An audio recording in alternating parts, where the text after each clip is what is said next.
आज अपन ये देख लेते हैं कि क्या आप लोग वाकई में कैट के लिए तैयार हैं कि नहीं। पहली चीज मैं आपसे पूछना चाहूंगा कि क्या कोई ऐसी चेकलिस्ट है जो मुझे बता सके कि yes I am now CAT ready. The academic checklist में you can make sure that your entire syllabus for QA is done at a fundamental level. Sorry मैं आपको एक सेकंड के लिए इंटरप्ट कर रहा हूँ। You wouldn't believe actual में question types repeat हुए हैं, values बदल गई हैं, as it is question types repeat हुए हैं। उसने कहा सर 24 तारीख को कैट है, मेरे तो हाथ पांव अभी के अभी फूल रहे हैं। My suggestion will be nothing matters more than your ability to stay calm. 8 बार आपने कैट एग्जाम लिखने के पहले क्या क्या किया?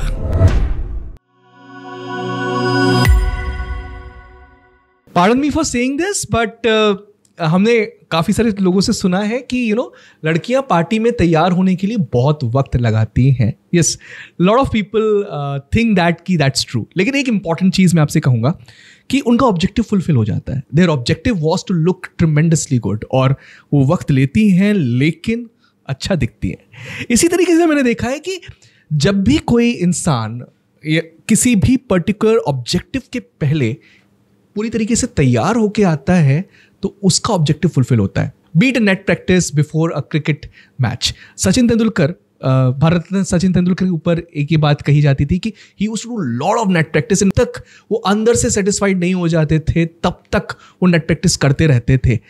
एंड आज अपन ये देख लेते हैं कि क्या आप लोग वाकई में कैट के लिए तैयार हैं कि नहीं। A warm welcome, Bhushan sir, for this particular podcast. I would like to understand first, these are the set of questions that I've actually gathered from our students.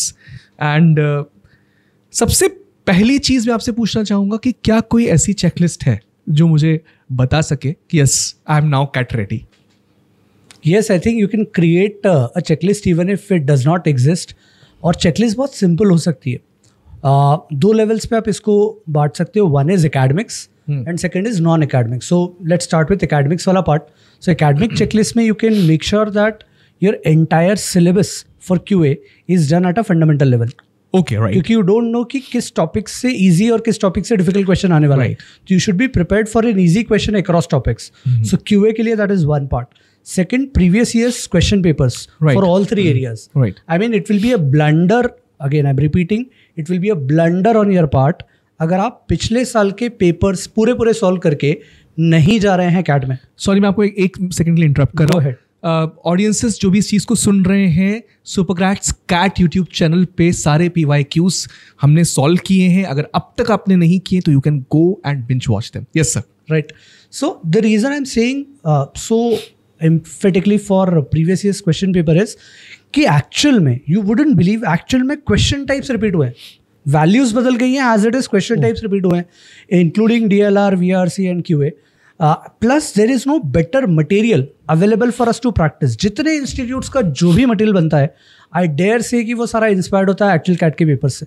Okay, तो when such is the case, I strongly recommend कि आप PYQs तो checklist में आप definitely रखें। तीसरा part रहता है रिविजन का।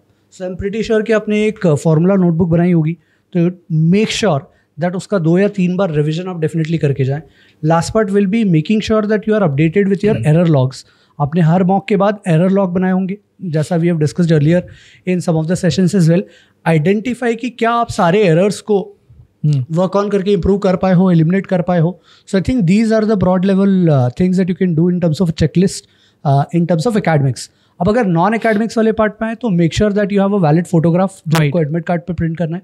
Make sure that you print an admit card, उसके एटलीस्ट 2 कॉपीज ले जाएं, and original ID proof. I have seen tons and tons of students on the exam day जो फोटोकॉपी, कलर्ड फोटोकॉपी ले जा रहे हैं और वो रिजेक्ट हो जाती है। फिर पैनिक होता है, घर पे फोन करते हैं, and I mean that is recipe for disaster. Right. तो भाई आप एक्चुअल ओरिजिनल ID कार्ड साथ में कैरी करना ना भूलें। इसके अलावा पेन अलाउड नहीं है, इसके अलावा वॉच अलाउड नहीं है, इसके अलावा कोई भी ज्वेलरी ऑर्नामेंट्स अलाउड नहीं है। तो make sure that you are not to first about carrying a watch, और हैवी मेटल वाले जैकेट्स अलाउड नहीं है। तो जस्ट मेक श्योर कि आप इंस्ट्रक्शन जो एडमिट कार्ड पे प्लीज़ वो ढंग से एक बार पढ़ लें और उनको follow it to the T। मतलब एक बार तो आई स्टिल रिमेंबर कि socks were not allowed, instructions पे लिखा था, and they actually made candidates to take out their socks. तो make sure that you follow instructions to the T, वो करना है। And I think rest will follow. Yeah, I mean that should be fine. Yeah, I think, sir, very fair points being made over here. मैं एक student से बात कर रहा था while I was collecting these set of questions and jotting them down. उसने मुझे strange सी बात बोली और मैंने सोचा कि I'll put it as the way he said. उसने कहा सर 24 तारीख को कैट है, मेरे तो हाथ पांव अभी के अभी फूल रहे हैं. Right. So I just want to know how much role does calmness play on that particular day, and how to make yourself calm, composed, and just to make yourself believe it's just another day. Correct. I completely agree and I empathize with everyone who feels the same. तो I have been a student myself during my CAT days. मैं completely समझ सकता हूँ ये वाली feeling जब बहुत ज़्यादा एंग्जाइटी होती है, एक लेवल के पैनिक अटैक वाली सिचुएशन पे हम चले जाते हैं कि अब 24 तारीख को CAT है, पता नहीं क्या होगा. If you find the root cause कि भाई ये एंग्जाइटी हाथ पैर फूलने वाला सिचुएशन हो ही क्या रहा है, तो typically you find that it happens because of expectations. Right, lot of expectations. आपकी अपने आप से बहुत एक्सपेक्टेशंस है, आपके आसपास वाले लोगों का प्रेशर. इनफैक्ट इंडियन सोसाइटी में आई थिंक खुद की एक्सपेक्टेशंस से ज़्यादा बड़ा प्रेशर आपके family, peers, future, society, there are n number of different things. My suggestion will be nothing matters more than your ability to stay calm. And if that is something, fear of expectations is something that is taking you away from your path, then please make sure कि आप expectations का burden तो हटा दें. I'll share my personal experience. मैं अपने लिए क्या करता था, मैं worst case scenario सोच लेता था. हाँ, that's good. कि भाई सबसे बुरा क्या होगा, 60% आ जाएंगे. हाँ. किसको दिक्कत होगी, क्या सोसाइटी को दिक्कत होगी, मेरे टीचर्स को दिक्कत होगी, किसी हार्डली शायद पेरेंट्स के साथ एक डिस्कशन करना पड़े तो पड़े. But I was very fortunate कि पेरेंट्स वर वेरी सपोर्टिव कि भाई तू मन से जो अच्छा लग रहा है कर ले. सो किसे फर्क पड़ेगा, सिर्फ मुझे बुरा लगेगा क्योंकि मैंने मेहनत करी. तो आई यूज टू एक्सेप्ट कि यार 60% आएंगे, I be happy. In fact I use to plan out कि मैं कैसे बिहेव करूंगा उस 60% के बाद. क्या मैं पार्टी करूंगा, क्या मैं दोस्तों से मिलने जाऊंगा, क्या मुझे शर्म आएगी ये बताने में दोस्तों को, क्या मैं अपना actual score card. Just plan yourself for the worst situation that can happen and accept that can be very normal. भाई ठीक है, एग्जाम था, बिगड़ गया. अगर ये माइंडसेट ले आए हम कि भाई even my worst performance is not going to change the world.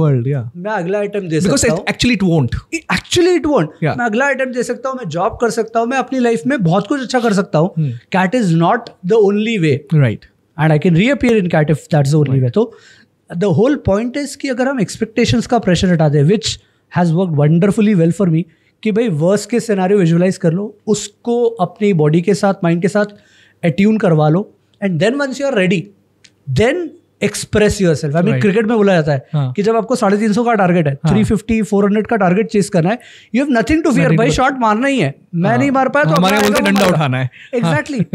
तो just go and express yourself without fear. Believe me, आप अपना शायद बेस्ट परफॉर्मेंस दे पाओगे अगर आप एक्सप्रेस कर पाए खुद को without the fear of expect. तो ये जो डर अभी लग रहा है ऑटोमेटिकली खत्म हो जाएगा. एक बहुत बड़ा तबका है, आई थिंक बहुत सारे स्टूडेंट्स ट्रैवल करने वाले हैं 1 या 2 दिन पहले. What should be checklist for them? I think please don't travel on the day of exam. Right. And I am sharing this because I have seen lot of students की भी मेरा शाम का स्लॉट है, मुझे एक सिटी से दूसरी सिटी जाने में 3 घंटे लगते हैं, 2 घंटे, specially for people in Mumbai, Delhi, Bhopal, Ahmedabad, Baroda, situation. बहुत सारी सिचुएशंस में you will have your centre in the outskirts. Right. कि 40 किलोमीटर दूर है यार, 120 किलोमीटर दूर है, 300 किलोमीटर दूर है, I will be able to reach in a definite span of time. तो मैं उसी दिन ट्रैवल कर लेता हूं. Believe me, that is not a wise strategy because आप थक जाओगे फिजिकली, मेंटली. एक लेवल का ट्रैवल टायरनेस प्रोड्यूस करता है. सो उस टायर्डनेस को हटाने के लिए travel one day before. Make sure that you stay at a place जहाँ पे आपको नींद ठीक ठाक आ जाए, because the overnight sleep that will have, एक दिन पहले की रात की नींद बहुत ज़्यादा क्रूशियल है. तो आपकी नींद should be your first priority. तो ट्रैवल अकॉर्डिंगली कि आपको एक रात पहले नींद बहुत अच्छी आ जाए. एंड देन अगर आपका सेम सिटी में सेंटर है तो कोई दिक्कत नहीं है. But if you are travelling, make sure that you stay well rested, drink lots and lots of water, be healthy as much as possible. एक अंदाज़ा काफ़ी सारे स्टूडेंट्स को पहले लग जाता है because they are writing mocks, you know. तो कहीं ना कहीं ये लग जाता है कि यार मेरी परसेंटाइल यहाँ कहाँ बैठने वाली है. करेक्ट. अब क्योंकि 10 दिन बचे हैं और उस रेंज से मुझे कहीं अपने आप को पुश करना है, क्या कोई ब्रह्मास्त्र है? एक थॉट तो आई वांट टू करेक्ट, जो शायद बहुत सारे स्टूडेंट्स कैजुअल होने के कारण देते ही नहीं है थॉट, कि आपका जो मॉक में परसेंटाइल है, irrespective of the test series that you have joined, so आपने कोई भी टेस्ट सीरीज ज्वाइन की हो, आपका जो मॉक में परसेंटाइल है, आई गारंटी कि आपका कैट में उससे परसेंटाइल 5 to 10% ज्यादा ही आएगा। हाँ, राइट। और उसका लॉजिकल रीजन है कि आपके टेस्ट सीरीज में जो बेस है वो 3 लाख का नहीं है और एक्चुअल कैट 3 लाख लोग देने वाले हैं। तो अगर आप उस प्रोपोर्शनेटली भी परफॉर्म करते हो जैसा मॉक्स में कर रहे हो तो आपका परसेंटाइल जंप, तो कई बार लोग बोलते हैं सर मेरे बॉक्स में 70 परसेंटाइल आ रहे हैं, तो क्या मैं 70 परसेंटाइल वाले कॉलेजेस अप्लाई करूं? एब्सोल्युटली नॉट भाई, आप 80 परसेंटाइल वाले करो, क्योंकि आप उस 80 परसेंटाइल के ब्रैकेट में गारंटी है आ जाओगे मोर और less. So the idea is कि पहले तो परसेंटाइल वैसे ही बूस्ट हो रहा है, आप आखिरी के 10 दिन में क्या कर सकते हैं? तो think of it this way, one option is to say sir मैं एक्स्ट्रा कुछ नहीं कर सकता, मेरा तो वही परसेंटाइल रहना है, और ऐसे बहुत सारे होंगे। तो आपका कंपटीशन इस तरह सोच रहा है कि यार कुछ नहीं हो सकता, 10 दिन में तो क्या ही होता है। नो, जनरल टेंडेंसी रहती है यार आखिरी में कुछ नहीं होता, जो हो गया हो गया। और बहुत सारे लोग तो पढ़े भी नहीं होंगे, और बहुत सारे सीरियसली पढ़े भी नहीं होंगे।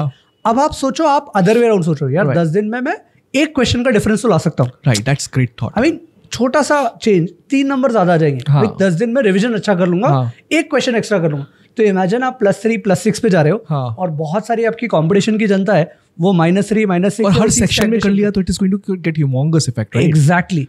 तो आप कभी भी, I am a strong believer of preparation according to personality. बहुत सारे लोगों की पर्सनालिटी ऐसी है कि सर आखिरी दिन पढ़ के मेरा तो नहीं बन पाता है, तो मैं आखिरी दिन तो मजे करता हूँ।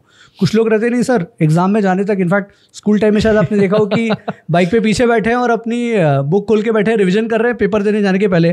तो कुछ लोग ऐसे रहते हैं, काफी सारे स्टूडेंट्स मुझे याद है एग्जाम सेंटर के अंदर बुक्स खोले होते थे और इन्विजिलेटर अरे बाहर आके रखो, बाहर रखे। Exactly, right. तो देयर आर सर्टेन स्टूडेंट्स जिनके शायद वो वर्क करता है। Identify what kind of personality you are, but please make sure कि आप लास्ट डे छोड़ दें, उसके एक दिन पहले तक तो वो मोमेंटम, कंटिन्यूटी, एक एप्टीट्यूड एग्जाम में your ability to stay in touch with your subjects is of paramount importance. So please don't disturb that. 5 must do things before CAT 2024.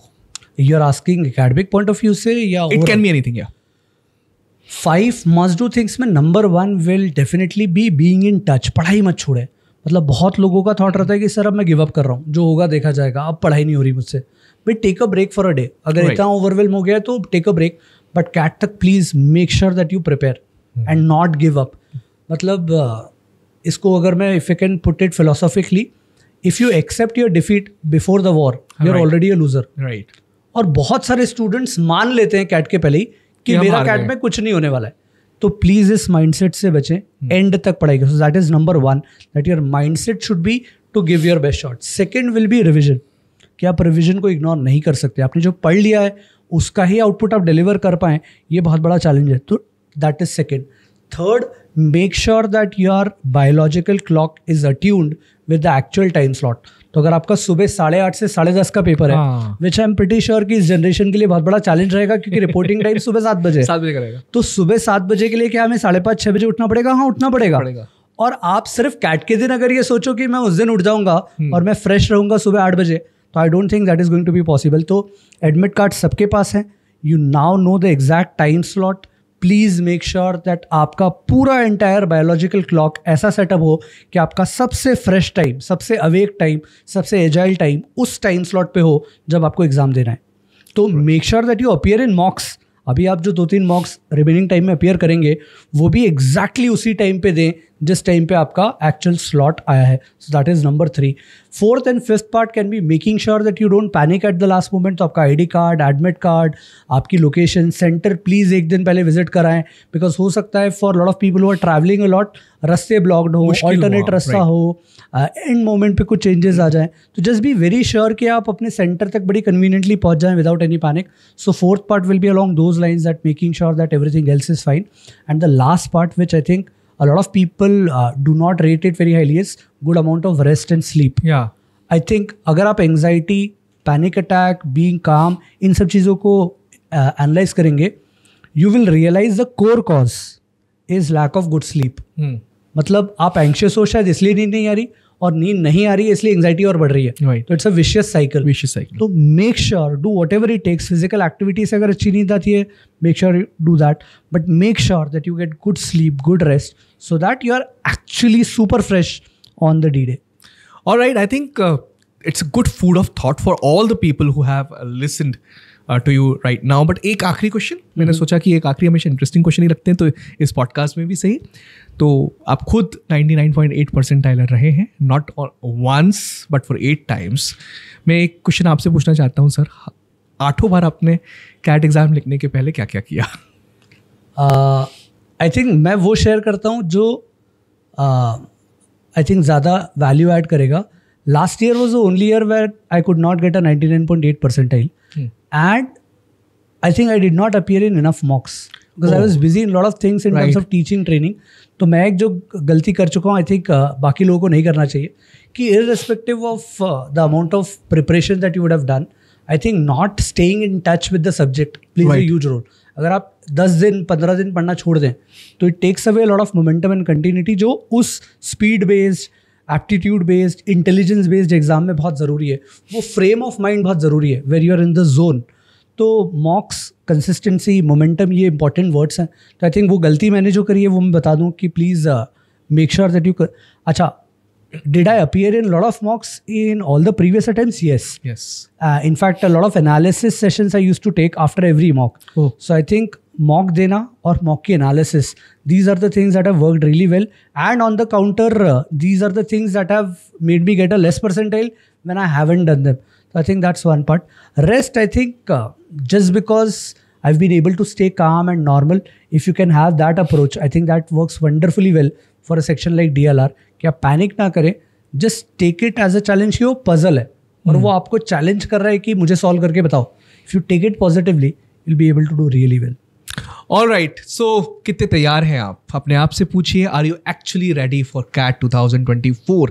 अगर समझना है कि तैयारी कैसे करनी है तो इस पर्टिकुलर वीडियो को पॉज करिए, वापस सुनिए, एक बार वापस सुनिए, and certainly you can make notes. Bhushan sir ने बहुत सारी चीज़ें बताई हैं. Thank you Bhushan sir for this insightful episode. And आपको क्या करना है? Like, share, subscribe, comment box को भर दो.